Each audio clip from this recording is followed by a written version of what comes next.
Welcome back to the Airbnb Superhost Secrets podcast.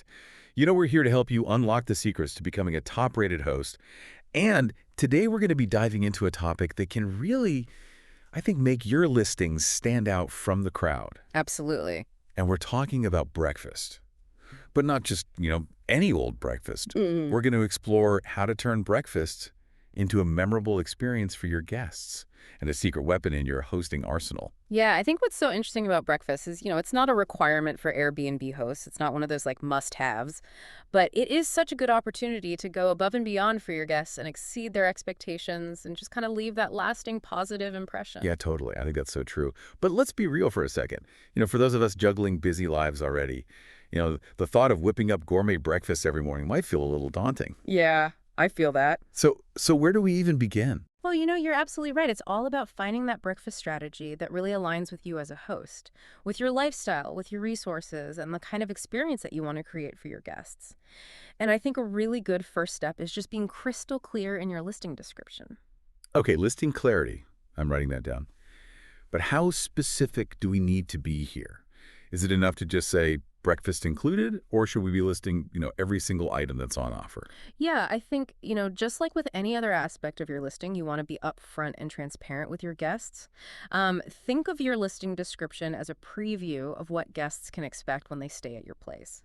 So if you are offering a continental breakfast, you might want to define what exactly that means for your guests. So is it just coffee and tea? Are you including pastries or fruit yogurt cereal? The more detail you provide, the fewer surprises you'll have down the road, and hopefully the fewer disappointed guests you'll encounter. That makes total sense. You don't want guests thinking they're going to get a full English breakfast when all you've got are a couple of granola bars in the cupboard. Exactly. And, even if you're not offering a full-blown breakfast spread, being upfront about what IS provided is still really important. So even if it's something as simple as, we offer coffee, tea, and some fresh fruit, Okay. state that clearly in your listing description. Got it. One thing that really struck me when I was prepping for this deep dive is just the sheer variety of approaches that hosts take to this whole breakfast thing. Hmm. Some hosts keep it super simple. Others, go all out with homemade goodies. It's pretty wild. Yeah, it really is a spectrum, and I think that's the beauty of it. There's no right or wrong answer when it comes to breakfast. It really all comes down to, what fits your style and what fits your resources. Some hosts, for example, they find that cereal is just a really simple and relatively inexpensive way to show guests that they care. It's familiar, it's quick, and it generally appeals to a wide range of palates. Yeah, I can definitely see the appeal of cereal. I mean, it's a classic for a reason. Yeah. But I do wonder, wouldn't that get old fast? Both for you as the host, but also for guests who might be staying, for longer periods. That's a good point, and that's where I think getting a little creative can really come in handy. So instead of just, the basic bowl of cereal, maybe you offer like a do-it-yourself yogurt parfait station with different toppings like granola and fresh fruit and honey. Ooh, I love that idea. It's interactive. Yeah. It offers some variety. But it still keeps things, relatively simple for you as the host. But what about guests with, dietary restrictions? Yeah, that's an excellent point and something that I think is really important to be mindful of. So, thinking about inclusivity, maybe you offer a gluten-free cereal option. Maybe you have plant-based milk alternatives alongside the regular milk. One host that we heard from, they actually shared a really interesting strategy, which was they stocked the freezer with English muffins, bagels, yogurt, and fruit. But they didn't advertise it in the listing. So it was a way to manage expectations, but still pleasantly surprise guests with options. I love that element of surprise. It's like a little bonus for choosing your listing. Yeah. And speaking of bonuses, we came across a host who really goes above and beyond. We're talking homemade granola, fresh eggs from their chickens, even quiche or pastries for guests staying a bit longer. Wow, that's next level hosting. Yeah. But, let's be realistic, that level of culinary dedication might not be feasible for everyone. And it does raise the question of, cost versus value. Right. Homemade quiche sounds absolutely amazing, but is it worth the time and expense, especially, if you're just starting out as a host? Yeah, I think that's where understanding your target audience really comes in. So who are you catering to? Are you catering to budget travelers who are just looking for those basic amenities? Or are you targeting a luxury market where guests are expecting that higher level of service and those additional perks? So it's really about matching your breakfast strategy to the overall experience that you're offering. So if your listing is all about, luxury and pampering, then that gourmet breakfast might be a key selling point. Precisely. And, it doesn't always have to be about those elaborate meals. Sometimes a simple touch can make all the difference. So one host that we learned about, they provide local maps for their guests, highlighting, the best grocery stores, farmers markets, even those charming little cafes. Cute. So it's a subtle way to kind of encourage guests to explore the neighborhood and create their own breakfast adventures. I love that idea. Oh, it Yeah. really shows that you care about their experience without, requiring you to become a short order cook in your own home. And it also kind of ties into another great tip that we encountered, which is all about providing those little extras that create a sense of warmth and hospitality. Yeah. Some hosts will leave little chocolates on the pillows or a welcome basket with, locally sourced treats. Yeah, I love that idea. These small gestures can go a long way in making guests feel special and appreciated, and it really adds that personal touch that can elevate the guest experience. But personal touches don't have to be extravagant or expensive. That's so true. It really is just about being thoughtful and showing that you care.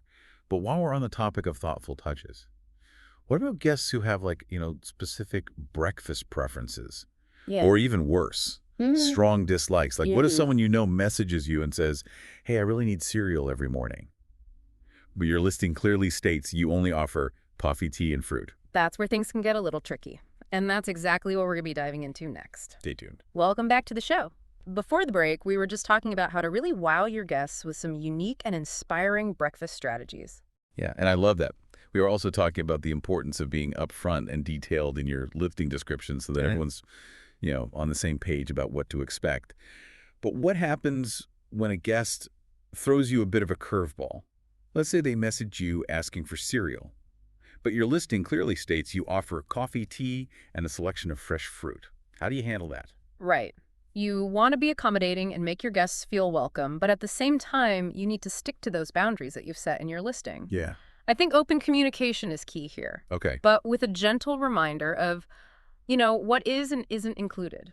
So, in that cereal example, you could say something like, while we don't offer cereal, we'd be happy to point you to a nearby grocery store where you can pick up your favorites. I like that. It acknowledges their request Hmm. without, making you feel like you have to transform your kitchen into a 204/7 breakfast buffet. Plus, who knows, maybe they'll discover some hidden gem in the neighborhood that they wouldn't have found otherwise.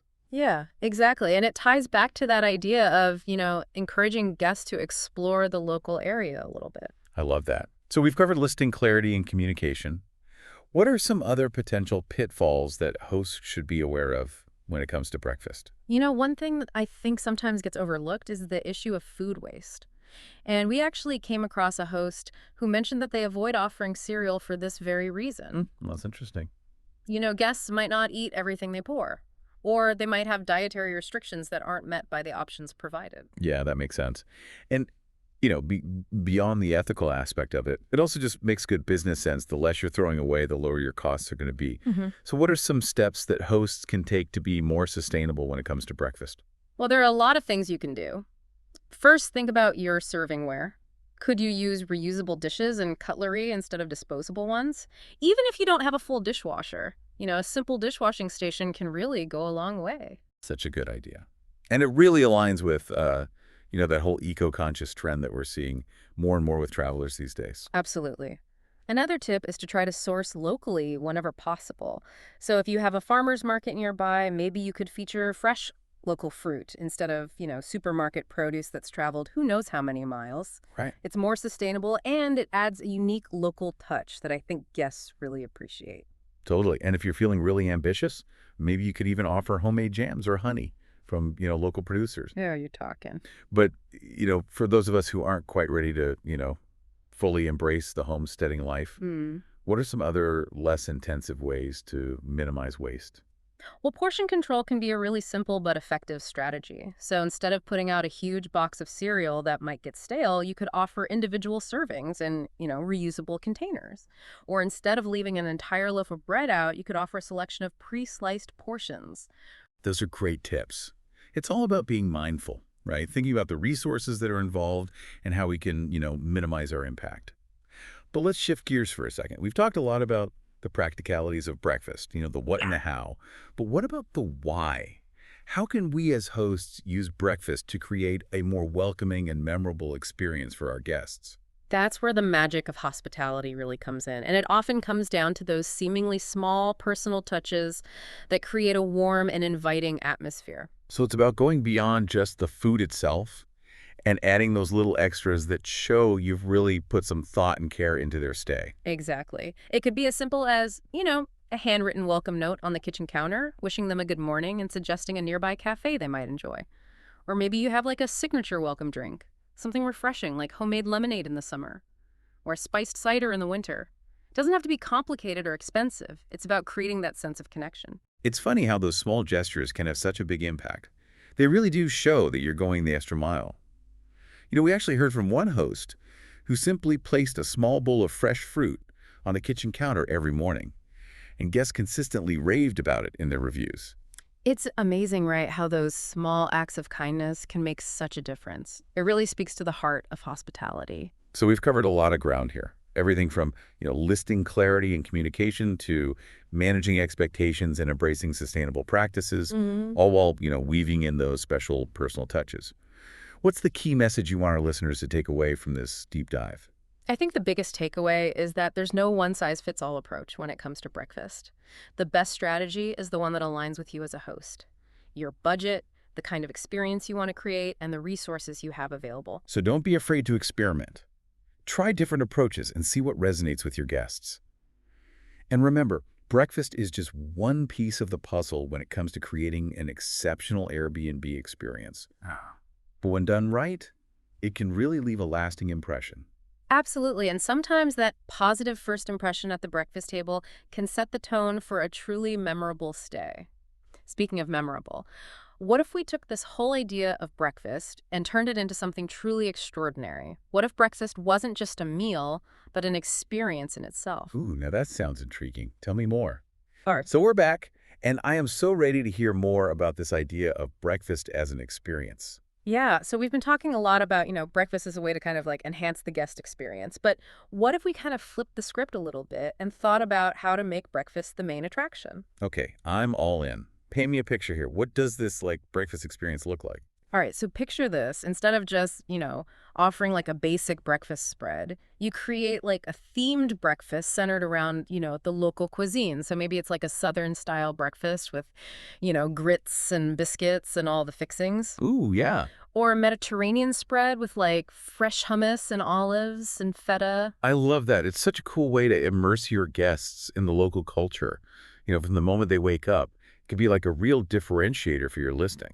Exactly. Or you could think about creating like a DIY pancake bar Okay. with all sorts of fun All right, toppings. now you're talking my language. Right. So you could have fresh berries, whipped cream, chocolate chips, nuts, syrups. I mean, the possibilities are really endless. So fun. It's interactive, it's fun, and it really allows guests to personalize their breakfast experience. I can already picture guests gathering around, flipping pancakes, and just having a blast. Hmm. And it's something that families and groups would really love too. Totally. It becomes like a social activity, a memory in the making. And, for those hosts who are really looking to go all out, why not consider hiring a private chef to prepare a gourmet breakfast spread? Ooh la la. Now that is luxury. I can just imagine waking up to the aroma of freshly baked pastries and a beautifully laid out table. Talk about a memorable way to start the day. It really does elevate the whole stay to another level. It's like having your own personal bed and breakfast experience right in your Airbnb. And it doesn't have to be a daily thing. Maybe it's like a special treat for guests who are staying, for a week or longer. I love that idea. It adds that element of surprise and delight, and it's something that I guarantee you guests would be raving about in their reviews. Absolutely. It's all about creating those wow moments that make your listing stand out from the crowd. Mhm. And, even if you're not offering, a full-blown breakfast extravaganza, there are still ways to infuse your breakfast routine with personality and local flavor. Yeah, for sure. So maybe you provide a basket of fresh pastries from a local bakery. Or you leave a handwritten note with your recommendations for nearby cafes that serve the best coffee in town. Exactly. It's all about those small touches. And it's about showing your guests that you care, that you've put thought into their experience, and that you're excited to share your love of your city with them. I think that's the perfect note to end on. We've covered so much in this deep dive. But ultimately it all boils down to this. Breakfast is an opportunity to create connection, to make your guests feel welcome and special. Yeah, couldn't have said it better myself. Whether it's a simple gesture or a grand culinary experience, it's about putting your own personal stamp on the breakfast table and making it a memorable part of that Airbnb journey. So as you embark on your own breakfast adventures, remember to have fun, be creative, and always put your guests first. And who knows, you might just create the next big thing in Airbnb breakfast experiences. Thanks for joining us on this delicious deep dive. Until next time, happy hosting.